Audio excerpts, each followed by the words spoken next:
Right now, North Korea is illegally smuggling petroleum products into the country at a level that far exceeds the quotas established by the United Nations. These illegal ship-to-ship transfers are the most prominent means by which this is happening. These transfers happened at least 89 times in the first 5 months of this year, and they continue to occur. The United States reminds every UN member state of its responsibility to stop illegal ship-to-ship transfers, and we urge them to step up their enforcement efforts as well. We must also crack down on other forms of sanctions evasions, including the smuggling of coal by sea, smuggling by overland borders, and the presence of North Korean guest workers in certain countries. North Korean cyber thefts and other criminal activities are also generating significant revenues for the regime, and they must be stopped. President Trump remains upbeat about the prospects of denuclearization of North Korea. So do I, as progress is happening. It is the Trump administration's hope that one day the DPRK could be in our midst here at the United Nations, not as a pariah, but as a friend. Imagine UN Security Council meetings in which the DPRK nuclear and missile programs were not the agenda time and time again. We'll be able to focus our energy on so many urgent problems that face our world. I believe this reality is possible, and so does President Trump. But it will take full enforcement of sanctions for us to get there. It will also take Chairman Kim following through on his personal commitments that he made to President Trump in Singapore. The path ahead is not easy. It will take time, but our hopes for a safer world for all of us and a brighter future for North Korea remains our objective, and that hope endures. Thank you. Ambassador Haley. Thank you so much, and I'm very grateful to my friend Secretary Pompeo for coming out and meeting with the Security Council today. This is what we know. 18 months ago when I came in, our biggest concern was North Korea. Everyone was wondering when that new test was going to happen. Everyone was wondering when the new threat would occur, and the entire international community knew something had to happen. It was a Herculean task by the Security Council to pass 3 massive sanctions packages, getting rid of all exports, 90% of their trade, 30% of their oil, expelling all labor workers and scheduling that down, making sure all joint ventures stopped. All of that, combined with the international community coming together and expelling diplomats and stopping communication, and with the president's tough stance, all of that was really the combination that brought North Korea to the table. Now, North Korea and the U.S. have started to have talks, and as those things are happening, we and the Security Council and the international community have to support those talks. And the best way we can support those talks is to not loosen the sanctions. And what we have been seeing is certain countries wanting to do waivers, certain countries saying let's lift sanctions, certain countries wanting to do more.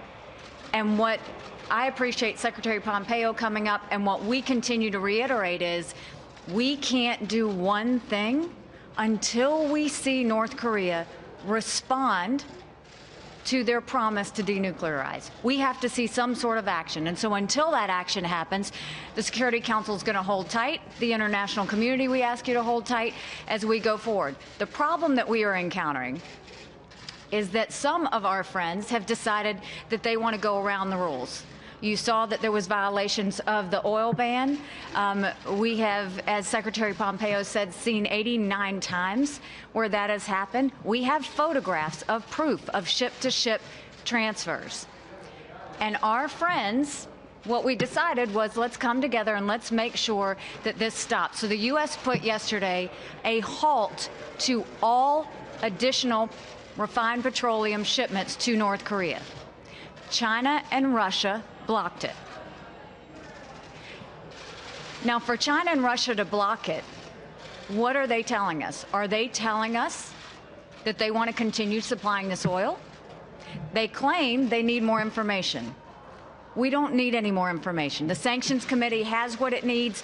We all know what's going forward. We put pressure today on China and Russia to abide and be good helpers through this situation and to help us continue with denuclearization. And so I think this was a day of very frank talk between the Secretary, the Foreign Minister of South Korea, our Japanese friends as well as the Security Council, to say if we want to see success, we have to see a response from Chairman Kim, and we have to continue to hold the line until that happens. And so, very successful day, again promising that the Security Council has remained united and continuing to put pressure on our members to not fall through on that process. Thank you.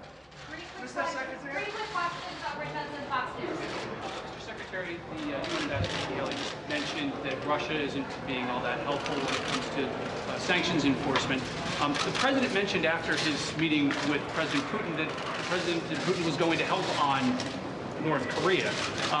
Is Russia reneging on an agreement that it made with the President? And what else did the two presidents agree to when they met? So, enforcement of sanctions is a continuing process. There are many places where the Russians have been helpful. Certainly since the very beginning at the time of the UN Security Council resolutions, the Russians have done many things to enforce these sanctions, and we're deeply appreciative of that. What we need now, though, is we need to continue that. We need to make sure that the world doesn't begin to see this. This is not an American demand for the North Koreans to denuclearize. It is the world's demand, and we need the world to continue to participate. And so where we find issues where any country, whether it's Russia or another one, not doing their part to enforce it, we're going to make sure that we provide the information to them so they can all see it and the world can see it, and we're going to demand that every country in the world do their part. Just following up, Mr. Secretary, on a question about Russia, because that's kind of what everyone in Washington is talking about today. Why is it a good idea for the President to invite Vladimir Putin to the White House? What does the U.S. have to gain from that visit? Yeah, I'm happy that the two leaders of two very important countries are continuing to meet. And if that meeting takes place in Washington, I think it's all to the good. Those conversations are incredibly important. We have our senior leaders meeting all across the world with people that we have deep disagreements with. It is incredibly valuable to the people of the United States of America that President Putin and President Trump continue to engage in dialogue to resolve the difficult issues that our countries face between each other. I think this makes enormous sense, and I'm very hopeful that that meeting will take place this fall. And final question, Michelle from Reuters. Thank you, Mr. Secretary. What concrete steps do you need to see North Korea take now to show that they are committed to denuclearization? And on Russia, the Russian Defense Ministry said this morning that they've sent proposals to Washington about the return of millions of Syrian refugees. They said it's based on an agreement that was reached by President Putin and President Trump. Have you seen those proposals, and what is this agreement that they've reached? So I'll take the second one first. So lots of discussion taking place. There was a discussion between President Trump and President Putin about the resolution in Syria and how we might get the refugees back. The President shared with me the conversations that they'd had. It is important to the world that at the right time, through a voluntary mechanism, these refugees are able to return to their home country. It's what we've all been working on. It's what the UN has been working on, with Stefan de Mistura working on that very same problem set. And President Putin and President Trump did discuss that. There's lots of work to do to figure out how to implement that, but the United States certainly wants to be part of help achieving that resolution in Syria. Make no mistake about it. Your first question was about what we need to see. It's really pretty straightforward, right? And it's not my description of what needs to take place. Chairman Kim made a promise. Chairman Kim told not only President Trump but President Moon that he was prepared to denuclearize. The scope and scale of that is agreed to. The North Koreans understand what that means. There's no mistake about what the scope of denuclearization looks like. So what do we need to see? We need to see Chairman Kim do what he promised the world he would do. It's not very fancy, but it's the truth. Thank you. One more question, Mr. Secretary. Thank you, everyone.